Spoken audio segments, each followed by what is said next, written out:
And this is a good note on which to transition into our first panel, the topic of which is psychedelics advocacy and expertise. So I'm going to hand it over to Professor Dustin Marlan, my colleague at the University of Massachusetts School of Law. Dustin, welcome. Thanks, Mason. And what a treat to hear Rick Doblin speak. Fantastic. So I'm Dustin Marlan, and I'm thrilled to be moderating this panel on psychedelic advocacy and expertise on behalf of the launch of POPLAR. We have 4 expert panelists with us today: Angela Carter, Bia Labate, Ismail Ali, and Rachel Yehuda. I'm very much looking forward to this discussion. Panelists, to start, could you briefly, in just a minute or two, introduce yourselves and describe your background as relevant to these issues? And let's go with alphabetical order by your first names. So I suppose that is me? Angela. That might be Angela. I would love to start my video, but I'm told by Zoom that it won't let me. Says, there we go. All right. Hey, folks. Hello. All right. So I'm sorry, in my attempt to figure out the camera, I did not hear the question. Would you be willing to repeat it? Certainly. If you could just briefly introduce yourself and describe your background as relevant to these issues. Of course. My name is Angela Carter. I use they, them pronouns. I live in Portland, Oregon. So good morning to all of you on the West Coast and good afternoon to the East. I am a white, queer, transgender, and intersex naturopathic physician. I am a member of the Oregon Psilocybin Advisory Board, as well as the co-vice chair, and I also chair the Equity and Training Subcommittees. I have been volunteering with Fireside Project, which is the psychedelic support line, since March of this year, I believe. I've worked as a medic at Burning Man for emergency services there for the last 10 years, supported a lot of people through psychedelic experiences there. I also work with Queerdome, which is the queer and trans focused parallel to Zendo at Burning Man.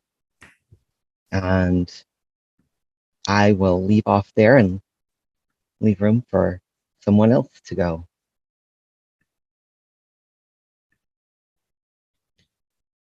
Hello, everybody. Oh. Go ahead, Bia, sorry. Hello, everybody. Greetings from the Bay Area, Ohlone territory. My name is Beatriz Labate, but I like to use my nickname, which is Bia, and I am Brazilian. I'm also queer, and I'm a recent immigrant to the United States. Been living here for 4 years, just got my American citizenship. Yay. It's a pleasure to be here, and sounds very impressive. Washington and Congressman and Harvard. I feel a lot of excitement that I have the chance in my lifetime to see the revolution moving forward and the walls of prohibition slowly starting to crack down and some fresh of breathe air coming to the, to us to alleviate our suffering that has been the drug war and the persecution of Black and brown communities and incarceration of people and ignorance and stupidity and taboo and stigma. Finally, hearing this congressman almost cried.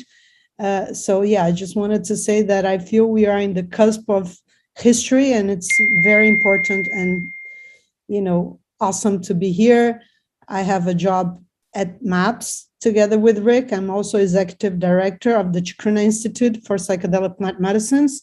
And I have a job at CIIS where I'm adjunct faculty. Yeah, 3 underpaid job. No, I mean, it's very nice working on different hats on the psychedelic front, and happy to be here. Thanks. I think I'm next. Thank you so much, Mason and Dustin, for the invitation and for holding this panel and this conversation. And Angela and Bia have said, also super excited to be here, especially with the three of you, with Angela, Bia, and with you, Rachel. My name is Ismael Lodi. I'm based also in California in the Bay Area.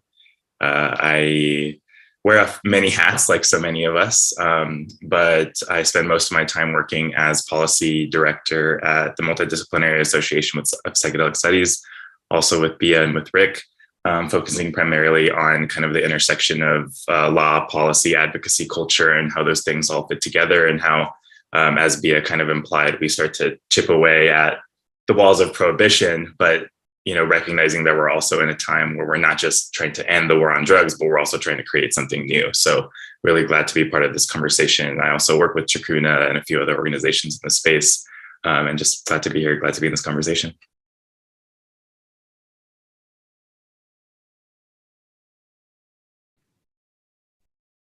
Hi, I'm Rachel Yehuda, and I am a straight, white, conventional academic. I've been a professor at Mount Sinai School of Medicine for the last 30 years, and I've also been at the Bronx VA for that long as well. And my interest in psychedelics is rather recent. I have a longstanding interest in post-traumatic stress disorder, and we've recently established a center for studying the effects of psychedelic psychotherapy. And really, this is about as mainstream academic an endeavor as it probably gets in the psychedelic world. But I think that, as you heard from Rick, the idea of getting into the VA and in traditional mainstream medicine is very, very important. And so that's what we're going to try to produce, the science and the clinical trial results that will help with that. Also really grateful to be here. Thank you all for those excellent introductions. So I'm going to pose a series of questions to the panelists. Not all of the panelists need to answer each question necessarily, but I do want to give you all an opportunity if you want to answer the question. So please use the hand raising feature on Zoom if you're familiar, or you can simply do it physically. But my first question is, how would you define the term psychedelic?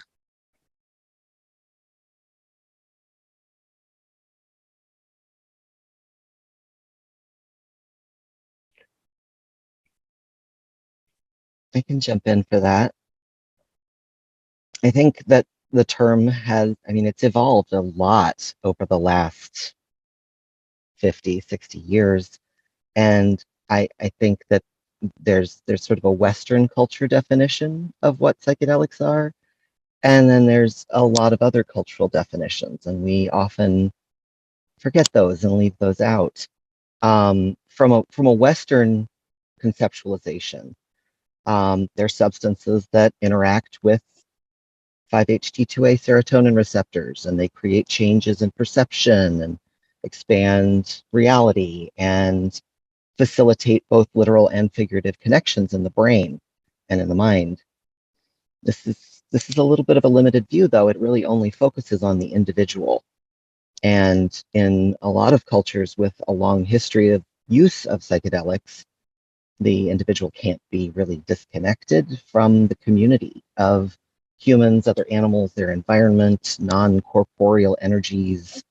So the use of psychedelics in these contexts is more of a concept of facilitating a healing journey in the relationships between individuals and the communities that surround them and include them. And the communities heal alongside the person who is receiving the medicine. Thanks so much, Angela. Rachel.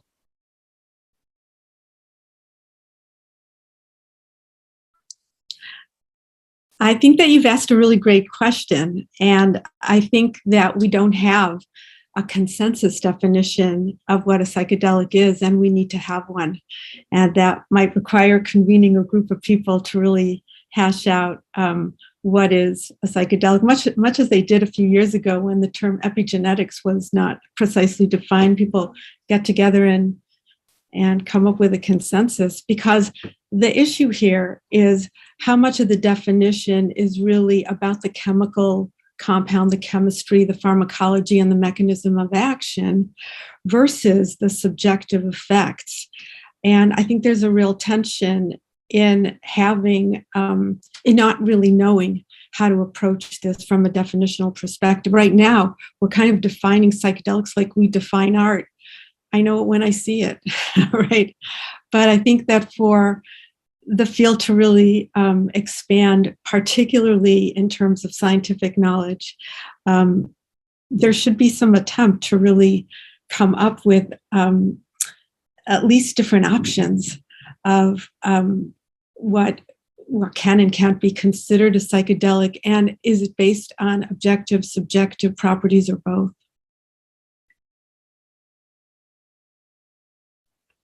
Thanks, Rachel. So I'm not seeing any other hands there. So why don't we move on to the next question, which is, can psychedelics help to alleviate the mental health crisis?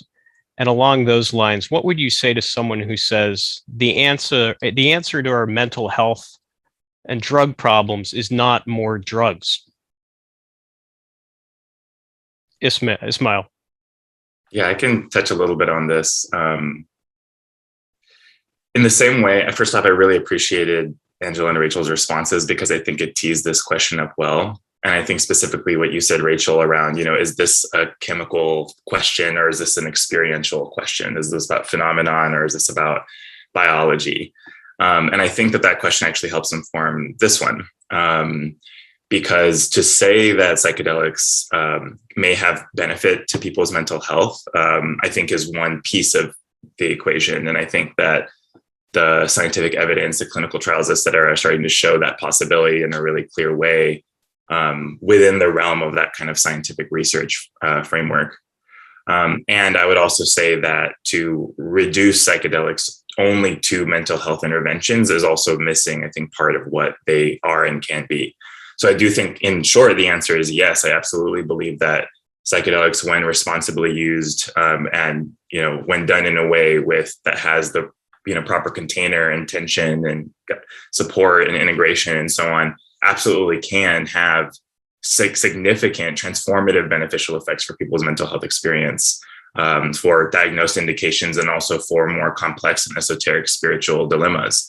And also, I think reducing psychedelics merely to their healing or to their therapeutic effects also misses part of the point, because a big part of what I believe psychedelics offer is actually a method of meaning making. And I think one of the things that's harder to track, and people describe psychedelics, they're hallucinogenic, they make you see things, or they make you reflect, or they make you introspective, or they can be a lot of different things. But at their core, I think one of the things that the psychedelic experience often offers people is an ability to derive meaning from experiences that they've had, and to build a narrative that allows them to then move forward in their lives in different ways. And that can cut in a lot of different directions. What kind of support they have, what kind of environment they're in, all those factors really matter in the meaning they create out of their experiences. But it's really that process of reflecting and understanding what is the context within which my experience is occurring that allows people to then draw from. Some of that happens in the psychedelic experience, but a lot of it doesn't. A lot of it's brought up in the psychedelic experience, but is integrated while people are in clear, sober, non-psychedelic states. And I think that interplay between the ecstatic or mystical or reflective state and their everyday, routine, mundane lives, that interplay, I think, is really where the meaning of the psychedelic experience and the psychedelic process really emerges. Thanks, Rachel, and then Angela. You're on mute, Rachel. Read it again. The answer to your question, can psychedelics help to alleviate the mental health crisis, is just a categorical yes. And I think that's why it's so exciting. And it's more than that. I think that psychedelic assisted psychotherapy can help actually revolutionize how we deliver treatment to mental health patients. And that's really exciting about it too, because what we're doing now is pharmacologically suppressing symptoms with our treatments. We're trying to get people to just kind of adapt to the idea that they have a chronic mental health problem. We try to minimize risk, make sure we hold them close to us. And this is offering something really very, very different. And to those who say that the answer to our mental health and drug problems is not more drugs, the beauty of psychedelic-assisted psychotherapy is that you only have to take the psychedelic a few times. And the idea isn't really that you're depending too much on the pharmacologic property of the drug in suppressing symptom, using the psychedelic as a tool to obtain better insight and understanding of what your mental health problems are about. This is a revolution, not just because we're taking a drug that is currently not legal and using it, but because it just changes the entire approach to what pharmacotherapy in mental health is all about.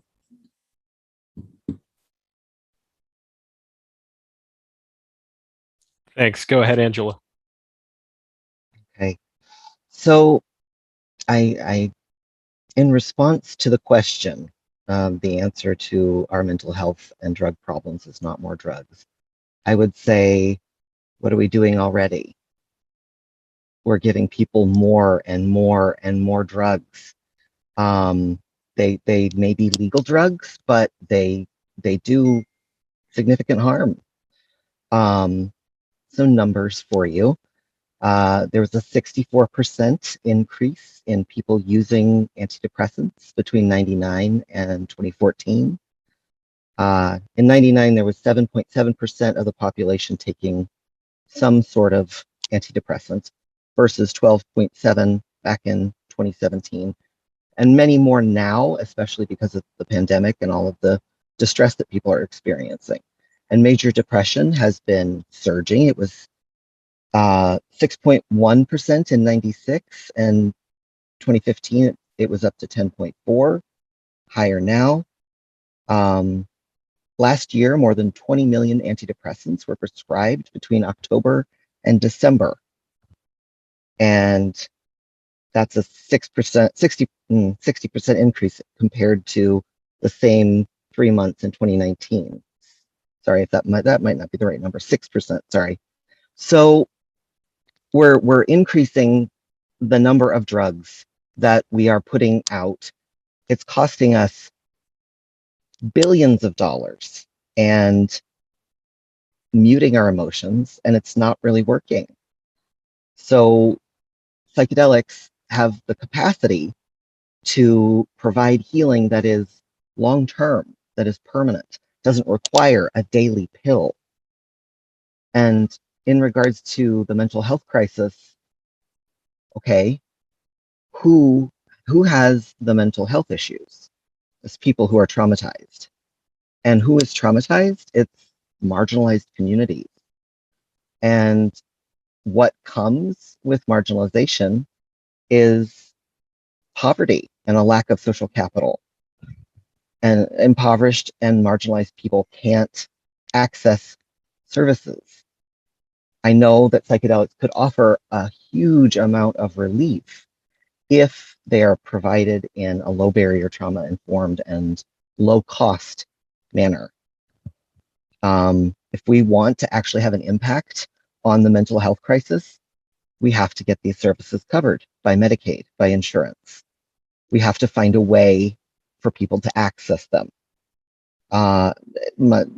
My preference, honestly, would be to make them freely accessible. There's over 10% of people with severe mental health issues don't have insurance. And so I believe that it definitely could put a significant dent in the mental health crisis, but we have to think about who has the mental health crisis and how we're going to assure that they can access the services. Beautifully stated, Angela.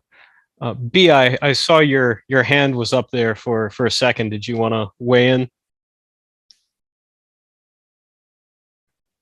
Well, I know there's a lot of questions, so I'm a little reluctant because some of the other ones are my favorites. But I think in one line that when you say, oh, how are you going to replace drugs with drugs? I'd say, okay, that's a fair question. But what about stopping and thinking along the lines of what my colleague said?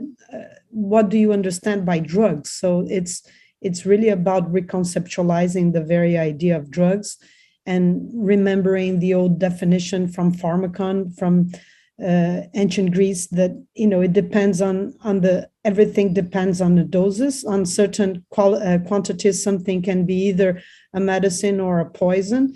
And so I think the important thing to retain is that these things are not substances in itself that have like little creatures that have this magical ability to dominate us and to enslave us or to heal us or to transform us, but they are substances to which we create a relationship. And it's in this relationship that also has a mediation of a group or therapist, a larger social cultural context, that certain outcomes happen. So it's not just about the substance per se, it's about the use.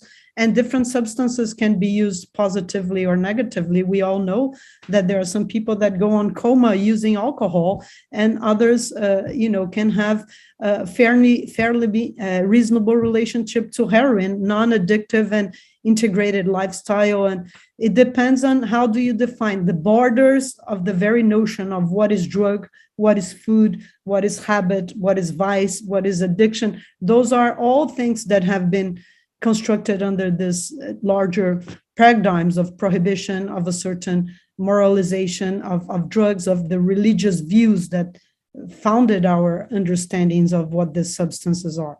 And I just wanted to tell Rachel, it's a pleasure to meet you. I have edited papers of yours. I'm not going to dispute the wide, straight academic professor, because I believe you on that. But when you say you are a conventional one, I wouldn't say you're so conventional, because studying drugs is not very conventional. And we all know that there's a lot of stigma. So I want to commend you for being a mainstream academic conservative institution and doing the work you do, because we do need a lot of more wide, straight, conventional women doing this work to advance this movement. And I want to, say that to you. Ismael. Yeah, I love this conversation, but I don't want it to move on to the next question without touching on something that I think is really important here, where I think everything that everyone here has said is true around the potential of psychedelic substances, like in the context of mental health. And also, I think one of the reasons I pull back on that response sometimes is because while they may work more, they may work in a way that's different from our current psychiatric interventions. I also don't think that ending the mental health crisis is a matter of healing people only. I think that it's actually, and Angela, you touched on this in your response. I think actually looking at social determinants of mental health is the only way we're going to end a mental health crisis. We can't, even if we have really effective healing tools, we won't heal ourselves out of a mental health crisis. The mental health crisis is a complex situation that is based on many underlying factors. So the only way to end it is actually to prevent it at the root, which is based on actually transforming the causes of trauma, whether that's social marginalization, whether that's war, whether that's racial discrimination, et cetera, et cetera, et cetera. So I do think that there's something revolutionary about, psychedelics as an intervention in that way from the point of healing forward. But there's something that's underlying that does need to be touched on in order for true mental health revolution or shifts to occur in a macro scale. Great. So for the next question, I want to touch on a slightly different topic. What problems, if any, do you see with the commercialization of psychedelics? And what alternatively might be the benefits to such commercialization? Let's go back to you, Ismael. Okay. This is a big question. I'm sure we could all talk for an hour about it. A good friend told me some years ago that, especially in America, this is very true in like our kind of post-industrial era, commercialization merely means permission, commercialization or legalization, I should say, merely means permission to commodify. So I feel like when you're saying commercialization, you're kind of already jumping to the assumption that we've legalized and that there's some sort of regulated system for access. And to me, this is like the big dilemma, I think, of the process of legalizing substances, which is to say, that we can agree, and I believe strongly that legal regulated access is safer for people, for users, for families, for society, than fully underground use and fully underground economic dynamics as they currently exist. However, I think that the risk of commercialization is very high because of the way commercial products have been incorporated into the market, and the way especially advertising and manipulation of psychological states has been utilized in the modern era, especially through online targeted advertising. I do worry about the fact that every single one of the social media platforms that some of us use has a pretty thorough psychological profile on every user that they have. And I really worry about the way that that information can be manipulated to advertise to people. I do think that psychedelics can have tremendous benefit when used responsibly for a large number of people, but that benefit, I believe that there is a tension between that potential benefit and the incentives of commercial actors that are seeking profit, whether it's for the substances themselves, whether it's for the services or so on. So that's kind of a vague statement, but I do think that many of the risks or harms that come with the market in general, which include, limited information, what kind of education is out there, what kind of promotion is permitted, what claims are allowed to be made. Those are all questions that I think need to be very critically thought through as we move more toward a legal regulated system. I don't know if, fully regulating everything within the pharmaceutical framework is the right approach. I don't think that's it either. I think that's one answer out of many.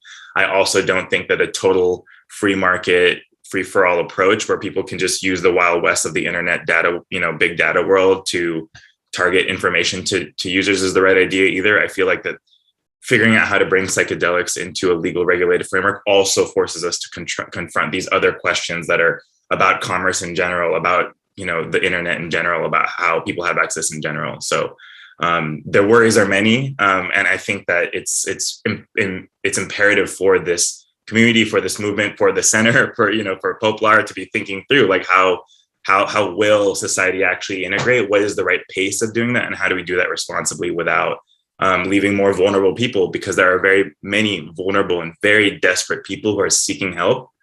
How do we do that without not just leaving them behind, but not saying, oh, the way we're not going to leave you behind is by selling you this new product that you really need? There's got to be something better than that. Yeah.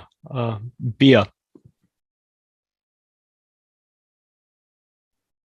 Yeah, I think, the psychedelic movement is in a crucial peak at this time. And what's happening, unfortunately, there's all kinds of sharks that start to circulate around the pristine waters of our beautiful sacred plants and teaching medicines, and all sorts of capitalists and vulture capital and venture capital and all kinds of players, people that have no history in the field of psychedelics. And they're wondering, should I invest in Formula One or sports? No, maybe I'm going to open a retreat center in Jamaica. Yeah, that should be more profitable. So yes, let's be real. There's a lot of opportunism and a lot of people that don't have any clue and don't understand the nature of psychedelics and have never tried psychedelics and don't have any connection to any communities. And I think we have to organize ourselves as communities to avoid happening to psychedelics what happened in the cannabis movement. And I think events like this and bringing the discussion to prestigious universities and with good academics and a balance of activists and harm reduction, public education, academic knowledge, public policy, health discussions is central to guide the ways that this movement is going to move forward. So in this way, I just really want to cherish the organization of such event, because by having these conversations, we're going to create awareness around the needs to move this in ways that feels good for everybody. Because if not all of us are free, none of us is. So the psychedelic movement has to be inclusive, has to be for all, has to be to take care of minorities and make sure that everybody's special needs are tended to. We just launched a book called Psychedelic Justice. I recommend you all take a look. We're making a little bit this claim right now over there. So if I could ask a more specific follow-up to the last question, which is there's a growing concern that psychedelic knowledge is being taken from indigenous communities without either acknowledgement or compensation. How can this be remedied?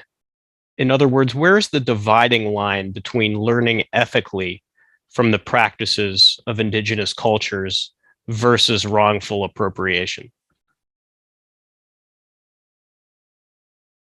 I just want to bring back to, I am a recent immigrant, and a lot of things I still feel that I'm watching the movies, or is this the United States? Or when I see a congressman of the United States of America opening a lecture in Harvard, talking about the importance of taking into account Native Americans' perspectives, I feel I'm in the right spot.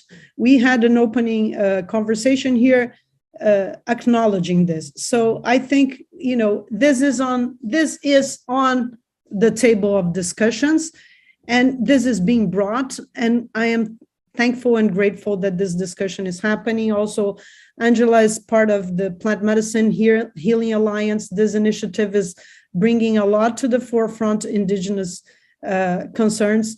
Our modest institute, the Chacruna Institute for Psychedelic Plant Medicines. Chacruna is the catch-all word for the substance, one of the substances that make the leaf that makes ayahuasca. So we are a tribute to ayahuasca, the name of our nonprofit. I think where do you draw these lines is the million-dollar questions. Like, people like to say some cliches like, let's appreciate and not appropriate. Like, there is this kind of cliche phrase, and let's honor, but let's not appropriate. Like, how? It's a little bit more complicated. And exactly where do you draw the lines? It's a challenge. But I just want to say one thing. You want to help Indigenous people, want to be supportive of Indigenous people, make Indigenous friends, talk to Indigenous people, ask them questions, listen, create relationships. It's not an abstraction. Don't talk about the generalized acknowledgement of this generic Indigenous person and celebrate this, traditional wisdom for millennia and of Indigenous people since ever. But do you have an Indigenous connection? And ask him his opinion. Are you sitting in circles with him? What do they think?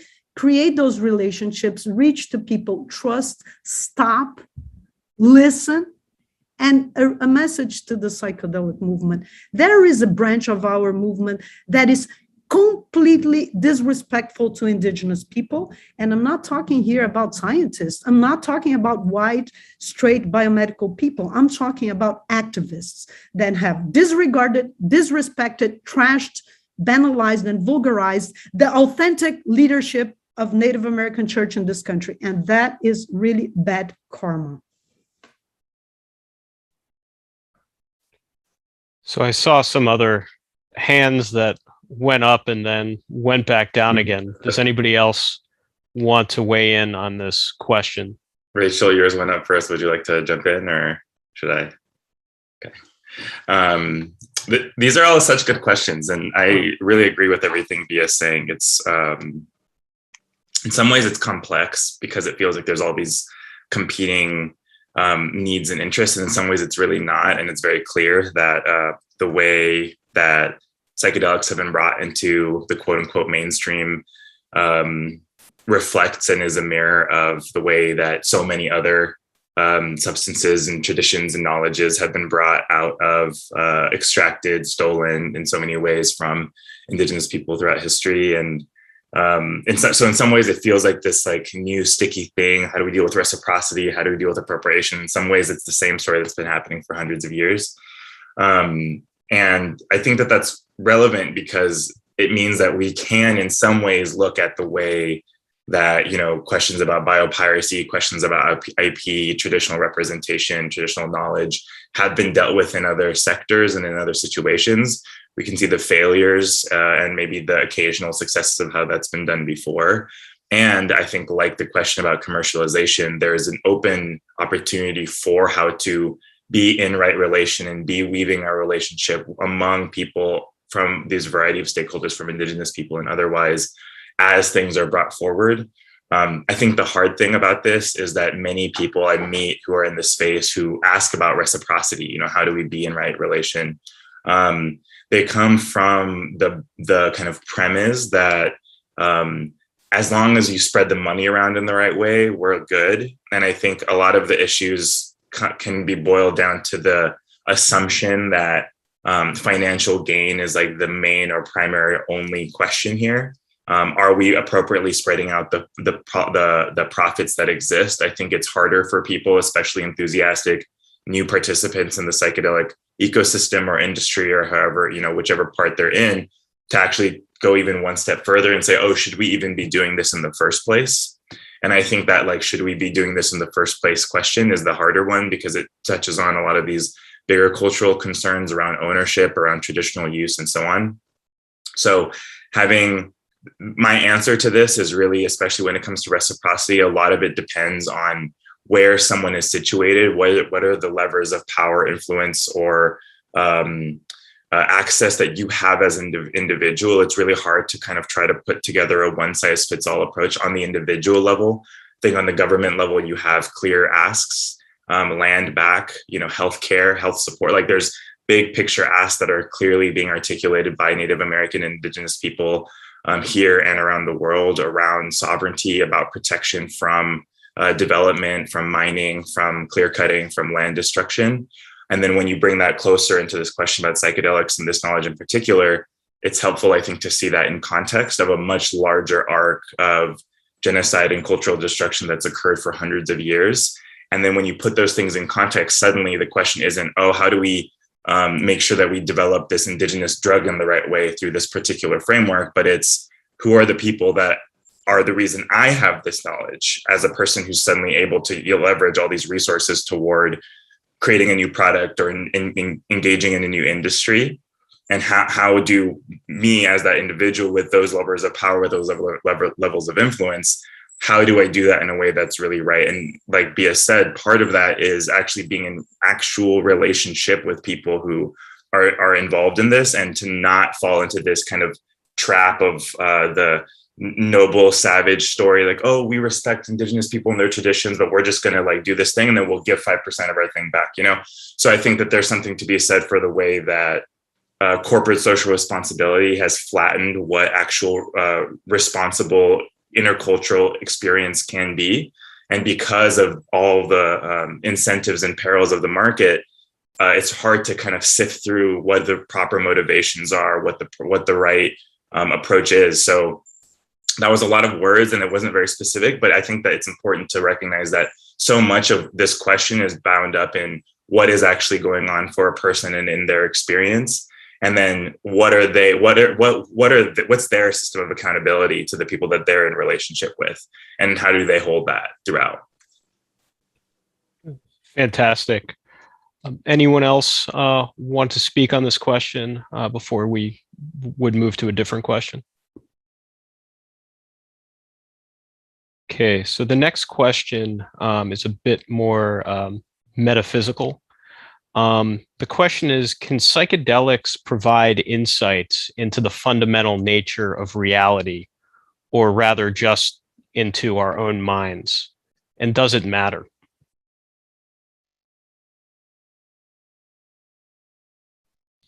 What do you think, Dustin?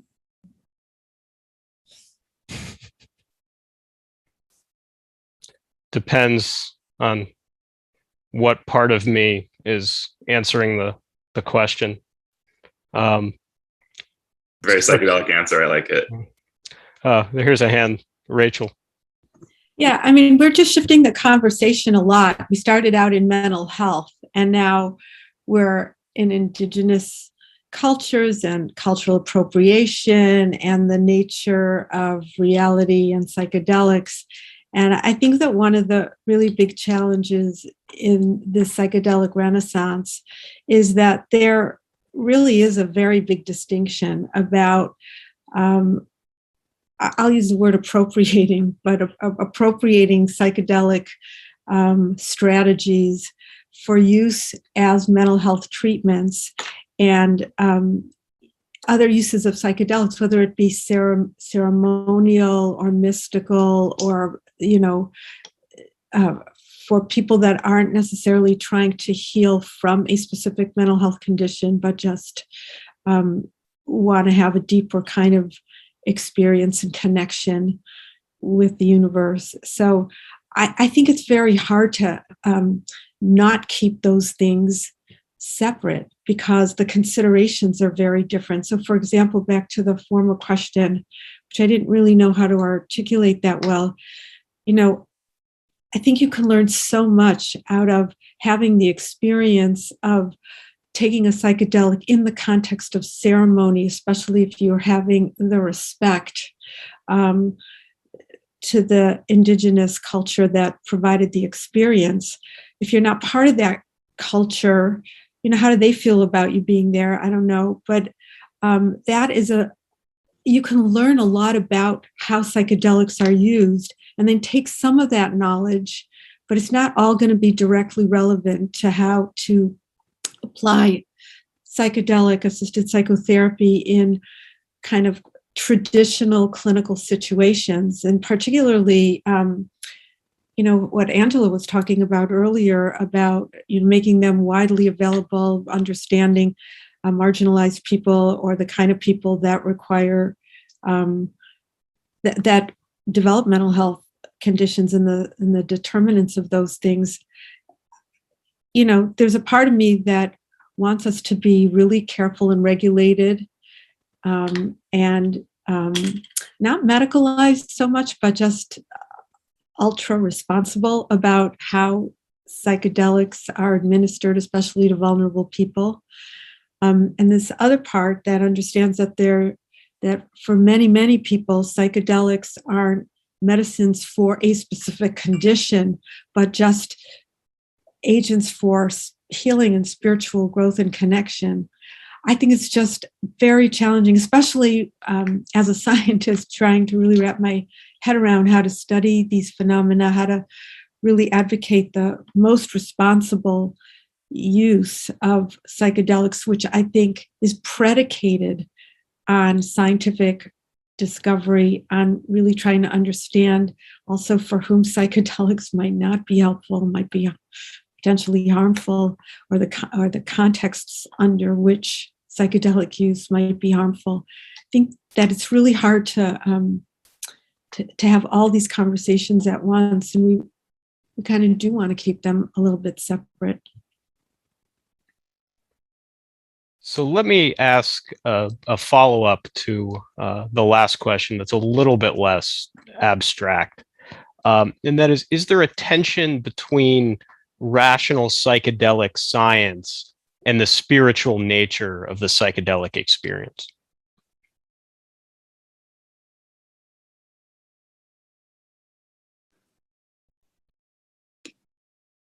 Ismael. Yeah, this is a good big question.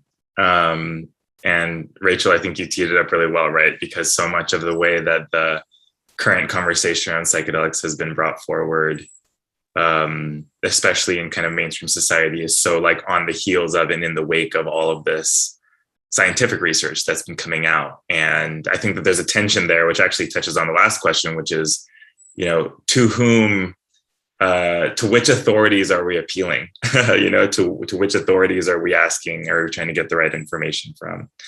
And so I think to answer your question, Dustin, the context and the audience really matters. I think one of the things that psychedelics offer, in addition to meaning making, like I had mentioned earlier, is the possibility of experiencing a non-binary or non-dual experience.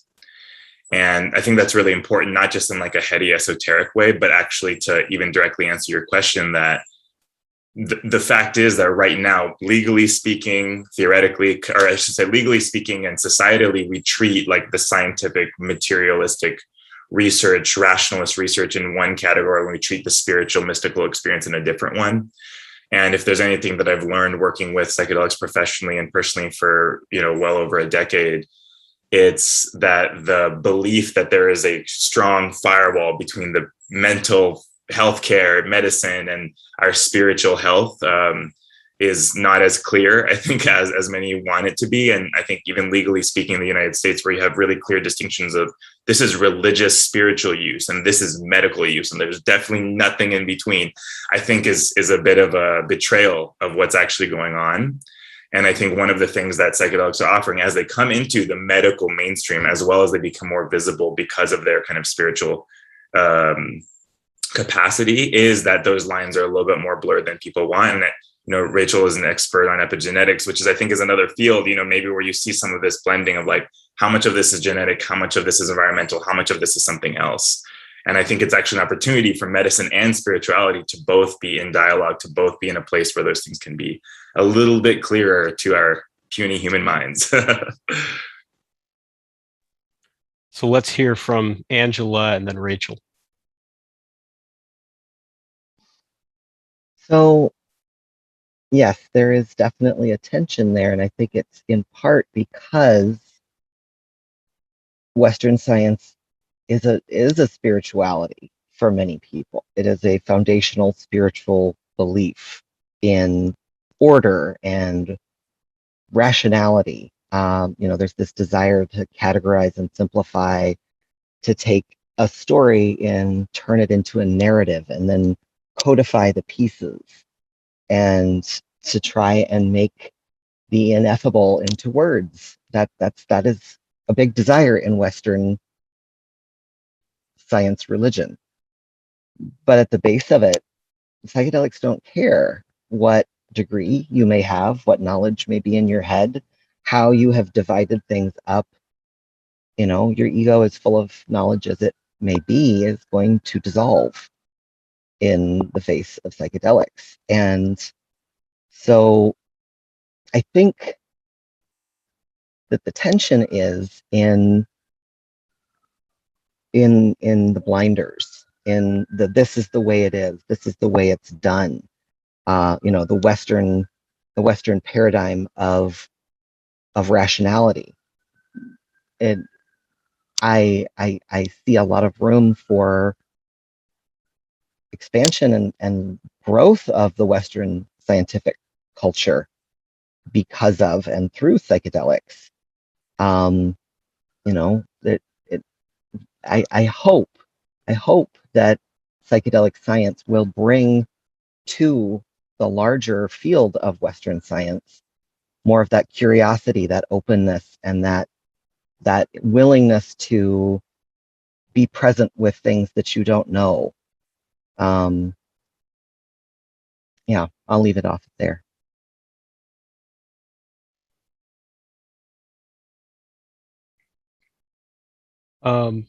Bia.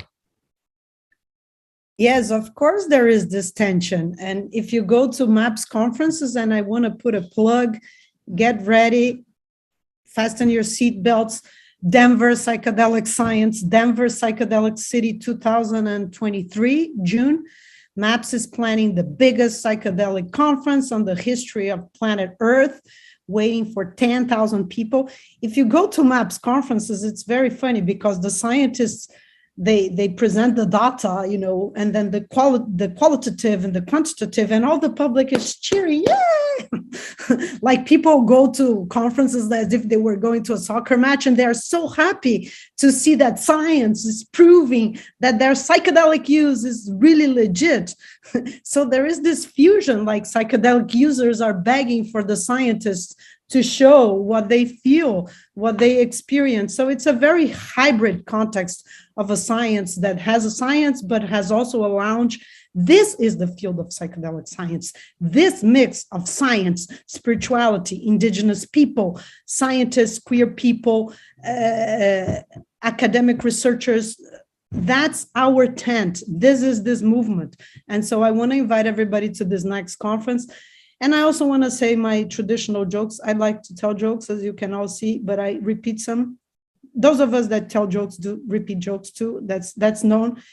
I don't think that psychedelics are addictive, but studying psychedelics is definitely addictive. So I have published 24 books in 24 years. And for me, there is no distinction, because these things, once you take them, you drink them, or you smoke them, or whatever you do to them, it's just so fascinating and so overwhelming and so beyond everything that for me, with a curious mind, I want to understand. So I want to study and I want to try to figure it out. For me, that scientific pursuit is an existential pursuit, is a form of spirituality, is a form of humanitarianism and activism. It's all together. So I think we have to go beyond these tensions and embrace these tensions and use the categories we have, because our understanding is very limited. We can have 50 words to describe a car and 2 words to describe a psychedelic experience, because our language, our understanding, our culture doesn't give us the tools. We're not trained to go into these realms. Our culture is incredibly under-resourced to understand non-rational, vigilant, waken up states of mind. But those states of mind are just little piece of the global opportunities of state of mind that we as humans are offered. So there is dreaming, there is being sick is an experience, is a state of mind. Being inebriated, dreaming, being on psychedelics, there's multiple ways of understanding reality and not just rational scientific science. Rachel. Yeah, I think there's a tension, but it's not the false dichotomy of rational versus mystical or spiritual. I think that what everybody here has said is that that is a false dichotomy, and that when you use psychedelics for medicinal purposes, there is a spiritual component. And look at the elegant work that is coming out of Johns Hopkins that is trying to systematically study the spiritual and mystical aspects of psychedelics.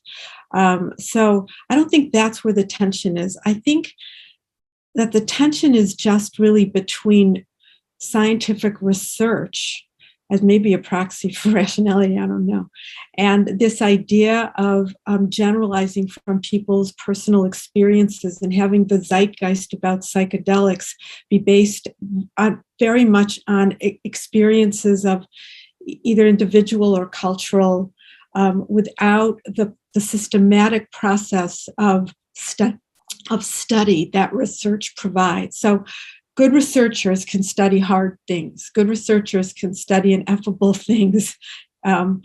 We've seen this, that's happening now. And really good researchers can develop tools that don't exist to study things that haven't been studied before. I mean, those things that can happen. But I think we don't want to generalize from people's own personal experience what might happen to someone else. That's what we need systematic research for. We need science to help us understand what are kind of universal effects versus what are individual differences. And if we skip that step, if we run to advocacy, if we run to commercialization, if we run to legalization, without having the fundamental basis of understanding all of these different scientific components, this could end up being a dangerous shortcut that has a backlash to it. So I think that's where the tension is.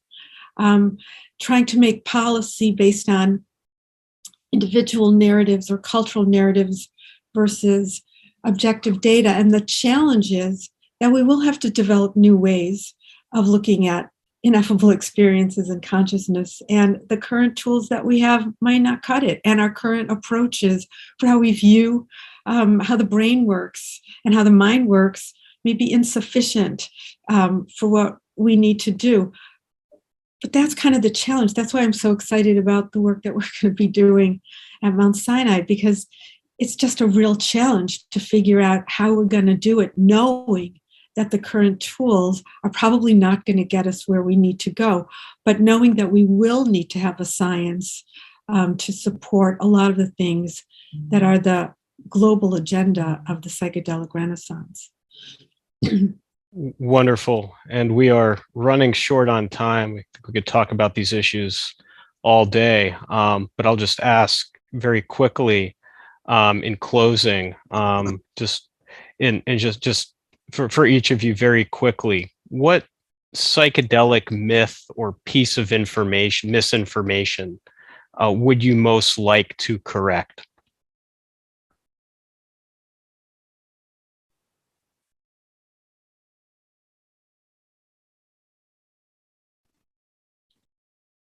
Okay, I'll start. That it's the pharmacologic effects of the drug that are going to provide the sole explanation for the effects of psychedelic medicines. And also that psychedelic medicines, when used without the context of integration or some ability to understand what has happened on a psychedelic journey, may not necessarily provide healing as a mental health treatment. And so the idea is really using the psychedelic as a tool to access things that are difficult to otherwise access, and not to passively rely on a medicine that is ingested to fix a problem. Yeah, I love that. I think the two that are related to what Rachel just shared. One is that it's always fun. I think people put, like, when they hear drugs, they hear like hedonism, and they're like, oh, this is going to be a fun thing. And one of the most persuasive things I've seen when I'm working, in an advocacy position with legislators or professionals in other contexts is the feeling that people might be having fun while they're healing is like suddenly this very stigmatized thing. And so it's a lot of psychedelic therapy and psychedelic healing work is actually extremely challenging and difficult and painful while a person is going through it. And then on the flip side of that, I do actually think that there's a belief that you must fight and earn and suffer in order to heal. And I don't think that's true either. I think that many people actually do experience a lot of healing and transformation through joy and pleasure and environments that may not necessarily be seen as clinical. So I think that Rachel and my points maybe seem like they clash, but I actually think they work together really well, because I think so much of it is about that environment. But just those two things I think are important to know. Bia. You're muted, Bia.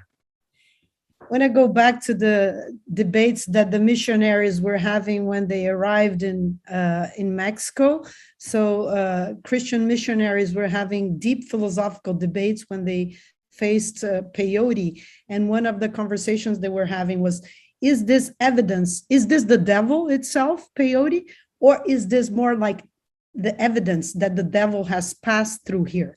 So there were endless conversations to sort of identify, understanding what was peyote and the relationship to devil. And so I think that we're still legatory of all of those images that missionaries have put into our mind, and the Inquisition against indigenous people, against sacred plants, against other ways of knowing, against other systems of healing are still really foundational to the way we think. And I want to conclude by saying that I'm very happy that I just hired an executive assistant.